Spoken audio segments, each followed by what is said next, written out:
Welcome to Sugamani sisters channel. இன்றைக்கி வடகறி பற்றி தான் வீடியோ ஃபுல்லாமே. வாங்க வீடியோக்குள்ளே போகலாம்.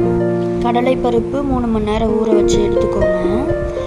வெங்காயம், பச்சை மிளகாய், 2 தக்காளி நான் எடுத்திருக்கேன். எல்லாம் சாப் பண்ணிட்டு புதினா, கொத்தமல்லியும் கருவேப்பிலை எடுத்திருக்கேன். அப்புறம் ஊற வச்ச கடலைப்பருப்பை நீங்கள் மிக்சியில் போட்டு அரைச்சிக்கோங்க. அதோடு சேர்ந்து காஞ்ச மிளகாவும் சோம்பு போட்டு அரைச்சிக்கோங்க. இது மாதிரி இருக்கணும், கொஞ்சம் திரியாக இருக்கணும். அப்போ தான் இட்லி குக்கரில் வேக வைத்தது நல்லாயிருக்கும். இட்லி குக்கரில் தண்ணி வச்சு ஆவி போட்டுக்கோங்க. அப்புறமா குக்கர் மூடியில் நான் வச்சுருக்கேன். எண்ணெய் போட்டு ஒரு 1/4 மணி நேரம் வெந்தால் போதும். அதுக்கு மேலே நீங்கள் வேக வச்சிங்கன்னா ரொம்ப கெட்டியாயிடும், கல் மாதிரி ஆகிடும். அப்புறமா எடுத்து நல்லா உதிரியாக இது பண்ணிக்கோங்க. ஒரு கடாயில் எண்ணெய் ஊற்றி வெங்காயம், பச்சை மிளகா, கருவேப்பிலை போட்டுக்கோங்க. அதுக்கு முன்னாடி சோம்பு வேணால் நீங்கள் போட்டுக்கோங்க, நான் போடலை.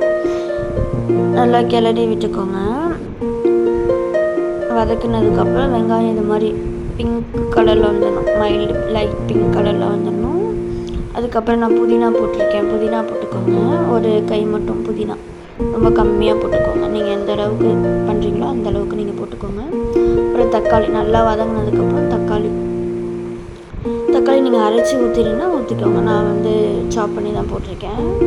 நல்லா வதக்கிக்கோங்க. அப்புறமா இதை நம்ம உதிரியாக ஆக்கிக்கணும். நம்ம வேக வச்சோம் இல்லையா அந்த பருப்பை, அதை உதிரியாக ஆக்கிக்கோங்க. உதிரியாக ஆனதுக்கப்புறம் எல்லாமே உதிரியாக ஆக்கிக்கோங்க. அப்புறம் இங்கே மசாலா மஞ்சள் தூள், சீரகத்தூள், மல்லித்தூள் போட்டு நல்லா மிக்ஸ் பண்ணிக்கோங்க. நல்லா மிக்ஸ் பண்ணிக்கோங்க. நான் மல்லித்தூள், சீரகத்தூள் அந்த மாதிரி தான் போட்டிருக்கேன். வேறு எதுவும் போடல. நான் பச்சை மிளகாய் காரத்துக்கு இருக்குது. சாம்பார் தூரி இதெல்லாம் போட சொல்கிற மாதிரி காட்டல வெங்கடேஷ் பிக்சர், ஸோ அப்படியே போட்டிருக்கேன். நெக்ஸ்ட்டு லாஸ்ட்டாக கொத்தமல்லி நல்லா தூவி விட்டுக்கோங்க. நல்லா எண்ணெய் பிரிஞ்சு வர மாதிரி நீங்கள் எடுத்துக்கோங்க.